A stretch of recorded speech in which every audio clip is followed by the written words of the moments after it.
So especially about indie makers and the people I worked with before have created a lot of products. They were very successful in Product Hunt.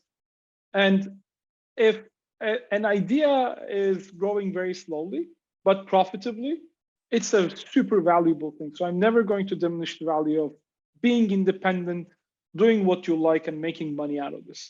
But the tricky piece is the pace. If you believe the idea that you had, the model that you had, the product that you had has the potential to scale, and if you really want to lead that potential, then you might need to fundraise. And in order to do that, you will need to change your mindset. A lot of the times, VC-backed startups run so fast, are pushed to run so fast, then when there's a wall in front of them, they're forced to knock it off, or they just hit the wall and die. They can't fundraise, they can't grow, something goes wrong. And that's okay for the VCs who invested in them, because they're not going to spend more time, they're not going to spend more money.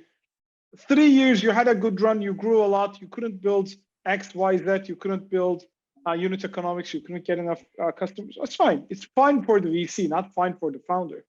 VCs are okay in losing that money. The one that gets hurt is the founder. It spent 3 years, 4 years, and keeps getting pushed towards the brink of extinction.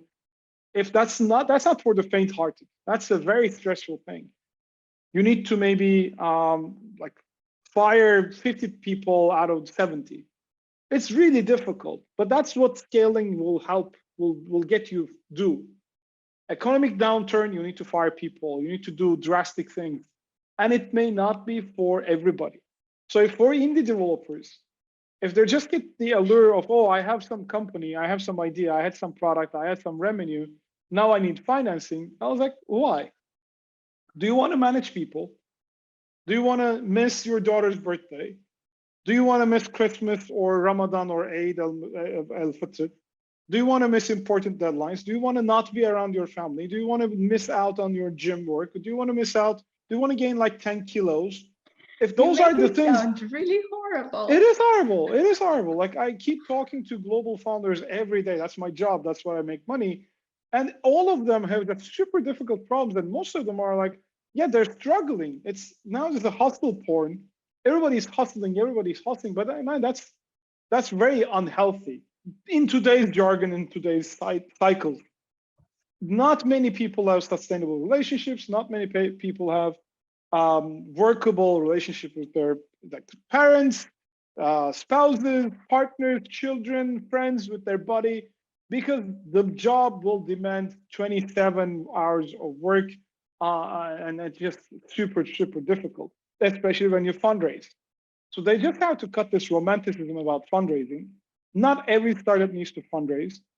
If they have to do it, they have to do it the real way, and they have to grow really fast. They have to grow to an exit, which is really stressful. But I used to think otherwise, by the way. I used to keep pushing people to build more scalable companies. But then I realized if they don't want it, they can have a sustainable business making $1 million a year with 5 people, each person getting $100,000 of salaries every year, which is far better than what they could get out in the market. And if they like what they're doing, if they like the customers, they'll be happy. So why try to grow a company that's making $1 million to $50 million? Try to hire 250 people, manage all their problems, all their issues. If they don't like it, they don't like it. If they don't want it, they don't want it. So indie developers especially should be really careful in like not getting into this shenanigans. Like it's like there are fish in the depths. They have something in their head. Yeah. They leng it out, and then you get closer and you're just gone. Don't get closer to that allure. If you have the ability to build a sustainable business, you can use your time the way you want it. You work with people that you like, which is a super richness, and you're happy with serving the clients that you care about, then it's okay. It's great entrepreneurship. It's a great startup, but it's not the startup that's fundable. But who cares?